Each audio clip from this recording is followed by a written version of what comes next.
You are most welcome to my channel Grammar School 26. আশা করি তোমরা সবাই ভালো আছো। এই ভিডিওতে আমি আলোচনা করব ইংলিশ গ্রামারে কোন ভার্বগুলি অক্সিলারি ভার্ব হিসেবে ব্যবহৃত হয়, তাদের শ্রেণীবিভাগ, তাদের বিভিন্ন রকমের ফর্ম এবং ইংরেজি বাক্য গঠনে তাদের ভূমিকা নিয়ে, যা প্রত্যেকটি ছাত্রছাত্রীদের জানা অত্যন্ত প্রয়োজন। এই ভার্বগুলির ব্যবহার জানলে ইংরেজি তোমাদের কাছে আরও অনেক সহজ হয়ে যাবে। তো লেটস স্টার্ট। অক্সিলারি ভার্ব বা হেল্পিং ভার্বস, যে ভার্ব এর নিজের কোনো অর্থ নাই কিন্তু tense, passive voice, certainty, probability, obligation ইত্যাদি গঠনে প্রিন্সিপাল ভার্বকে সাহায্য করে, তাকে অক্সিলারি ভার্ব বলে। যেমন, they are playing football in the field, he has sent me a letter, do read the holy Quran every day. এই তিনটে বাক্যে দেখো আর, হ্যাজ, ডু এই তিনটা অক্সিলারি ভার্ব, কারণ এই তিনটা মেন ভার্ব বা প্রিন্সিপাল ভার্ব যে প্লেকে, সেন্টকে এবং রিডকে সাহায্য করছে। এবার অক্সিলারি ভার্বের প্রকারভেদ। অক্সিলারি ভার্ব দুই ভাগে বিভক্ত। First, primary auxiliary verbs, second, modal auxiliary verbs. এর আগে আমি মডেল অক্সিলারি ভার্বস নিয়ে আলোচনা করেছি। আজকে আলোচনা করব প্রাইমারি অক্সিলারি ভার্বস নিয়ে। এখানে তোমাদের জন্য একটা নোট আছে, দেখো।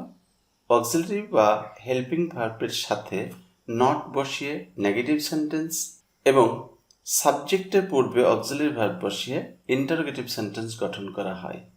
যেমন, Sabina is not singing a song, is she singing a song. দেখো এখানে এই যে সাবজেক্টের পরে ইজ বসেছে, তারপরে নট বসে এটাকে নেগেটিভ করা হয়েছে। আবার এই বাক্যে দেখো যে সাবজেক্ট শি এর পূর্বে ইজ বসেছে, বসে এই বাক্যটাকে ইন্টারোগেটিভ করেছে। Primary auxiliary verbs continuous tense, perfect tense, passive voice, negative এবং ইন্টারোগেটিভ সেন্টেন্স গঠনে মেইন ভার্বকে সাহায্য করে, তাকে প্রাইমারি অক্সিলারি ভার্ব বলে।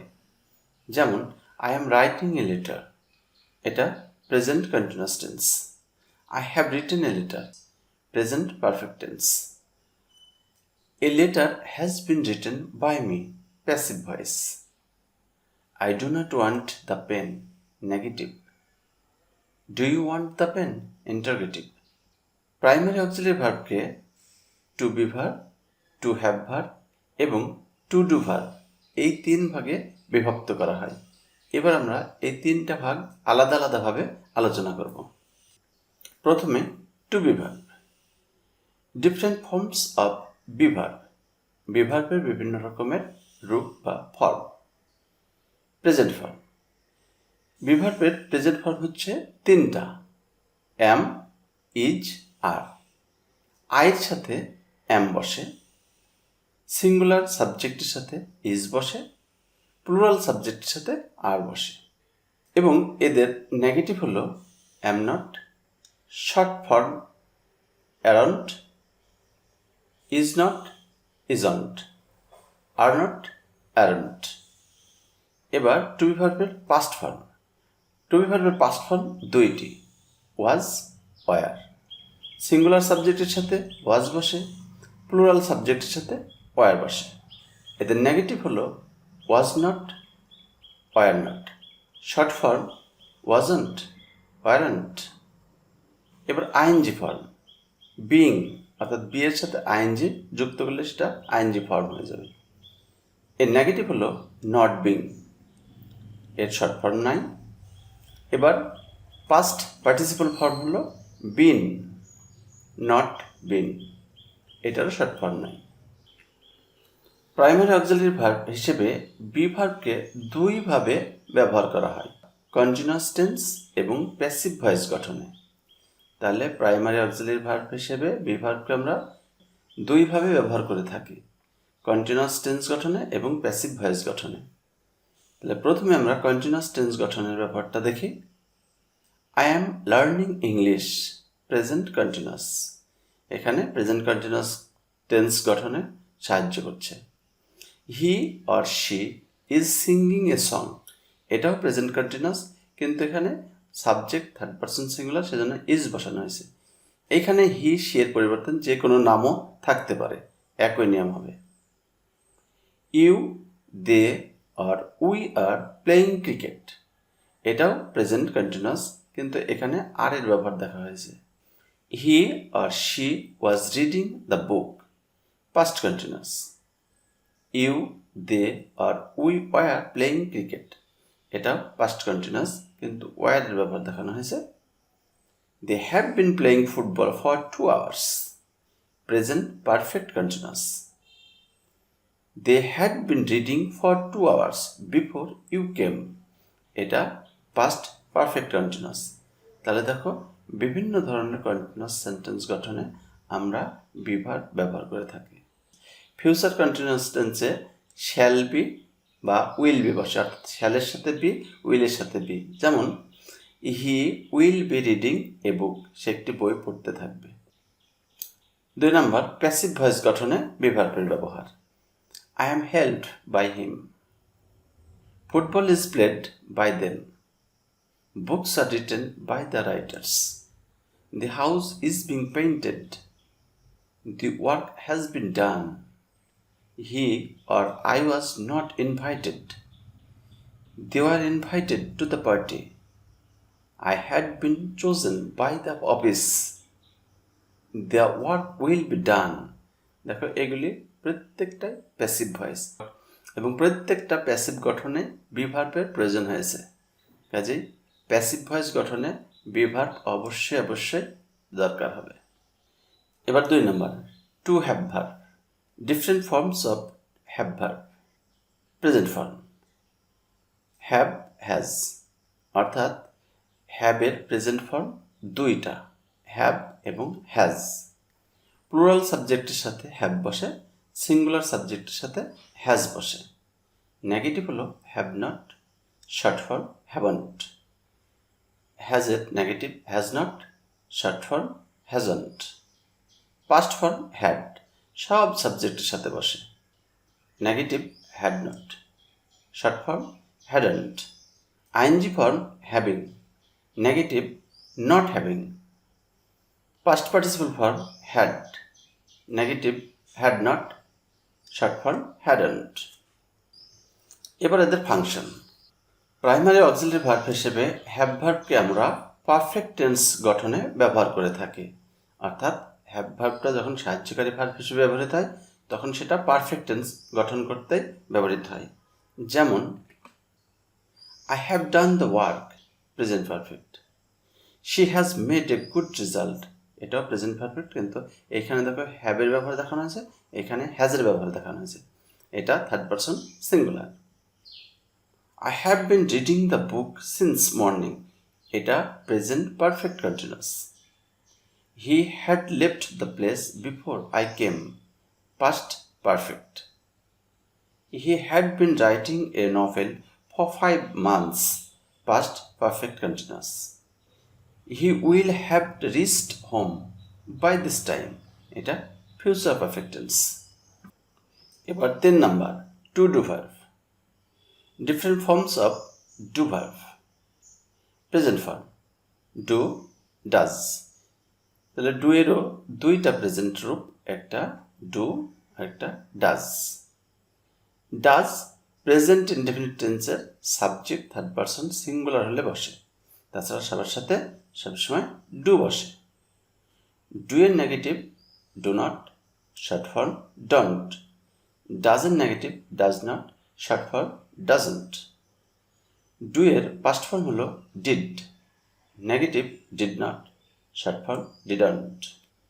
এবার ডু ভার্বের ব্যবহার। প্রাইমারি অক্সিলারি ভার্ব হিসেবে ডু ভার্ব 3 ভাবে ব্যবহৃত হয়। 1 নম্বর, নাবোধক ও প্রশ্নবোধক বাক্য গঠনে। 2 নম্বর, বক্তব্যে জোর বা এমফ্যাসিস দিতে। 3 নম্বর, বাক্যাংশে ভার্বের পুনরাবৃত্তি এড়াতে ডু ভার্ব ব্যবহৃত হয়। প্রথমে নাবোধক ও প্রশ্নবোধক বাক্য গঠনের ব্যবহারটা আমরা দেখব। অক্সিলারি ভার্ববিহীন বাক্যকে ইন্টারোগেটিভ এবং নেগেটিভ করতে ডু ভার্বকে প্রাইমারি অক্সিলারি ভার্ব হিসেবে ব্যবহার করা হয়। যেমন দে প্লে ফুটবল, এটা অ্যাফার্মেটিভ। তাহলে এটার নেগেটিভ যখন করবো তখন হবে they do not play football. Interrogative, do they play football. তাহলে দেখো এই বাক্যে ডু এর পরে নট ব্যবহার করে নেগেটিভ, এইখানে ডুকে প্রথমে নিয়ে এসেছি সাবজেক্টে, তখন এটা ইন্টারগেটিভ হয়ে গেছে। রানা আর হি লাইকস টি, এটা অ্যাফার্মেটিভ। এইটাকে নেগেটিভ করবো আমরা, রানা আর he does not like tea. এখানে ডাজ নট বসেছে কারণ রানা বা he third person singular. Interrogative হবে ডাজ রানা আর he like tea, you saw him. এটা নেগেটিভ হবে you did not see him. Interrogative হবে ডিড ইউ সি হিম। এখানে একটা নোট আছে, খুব ভালো করে মনে রাখবা। ডিড এবং ডাজের পরে মূল ভার্বের প্রেজেন্ট ফর্ম বসে।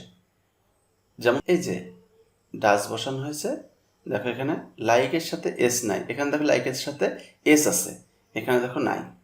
অনুরূপভাবে এখানেও নাই, কারণ ডাজ ব্যবহার করলে মূল ভার্বের সাথে এস বা এস ব্যবহৃত হয় না। অনুরূপভাবে এই দেখো ডিড ব্যবহার করেছি, দেখো মূল ভার্বের প্রেজেন্ট ফর্ম হয়েছে।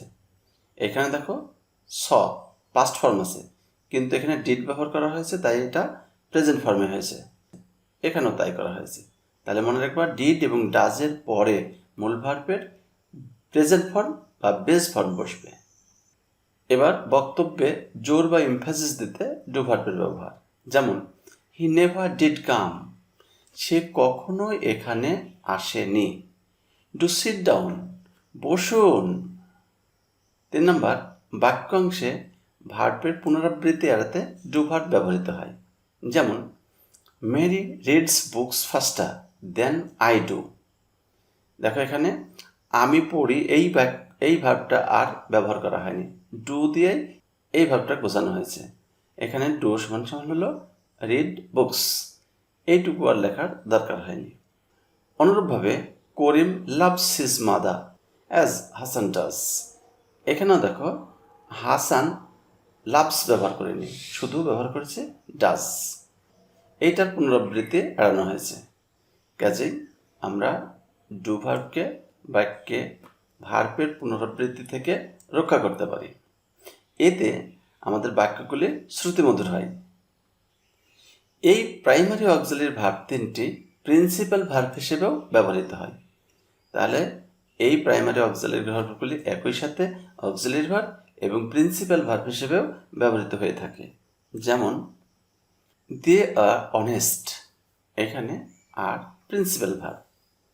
দে আর গোয়িং টু কলেজ, এখানে আরটা হলো auxiliary verb. He is honest, এখানে is principal verb. He is reading a book, এখানে ইজ হলো auxiliary verb. I have a pen, principal verb এখানে have. I have not written the letter, এখানে have হলো auxiliary verb. She has a nice dress, has এখানে principal verb. Has she helped you, এখানে has হলো সাহায্যকারী verb বা helping verb. You do the work, do এখানে principal verb. You do not read a novel, do এখানে auxiliary verb. Mina does her work properly, does এখানে principal verb. She does not waste her time, does এখানে auxiliary verb. এখন প্রশ্ন হলো এইখানে principal verb আর এখানে auxiliary verb কেন? এই বাক্যগুলিতে দেখো এই ভার্বগুলির পরে অন্য কোনো ভার্ব নাই, তাই এরা এখানে প্রিন্সিপাল ভার্ব বা মেন ভার্ব। কিন্তু এই বাক্যগুলিতে মেন ভার্ব বা প্রিন্সিপাল ভার্বকে সাহায্য করছে বিভিন্ন ধরনের বাক্য গঠনে। যেমন এখানে গো ভার্বকে, এখানে রিড ভার্বকে, এখানে রাইট ভার্বকে, এখানে হেল্প ভার্বকে, এখানে রিড ভার্বকে, এখানে ওয়েস্ট ভার্বকে সাহায্য করছে। কাজেই যখন অন্য ভার্বকে সাহায্য করবে তখন হেল্পিং ভার্ব আর অক্সিলারি ভার্ব, আর যখন অন্য ভার্বকে সাহায্য করে না তখন তারা প্রিন্সিপাল ভার্ব। এটা ভালো করে মনে রাখবা। তো আশা করি তোমরা বুঝতে পেরেছো এবং ভিডিওটা ভালো লেগেছে। কোনো প্রশ্ন থাকলে করবা। ভিডিওটা ভালো লাগলে অবশ্যই সাবস্ক্রাইব করবা, লাইক করবা, শেয়ার করবা। সবাই ভালো থেকো। আল্লাহ হাফিজ।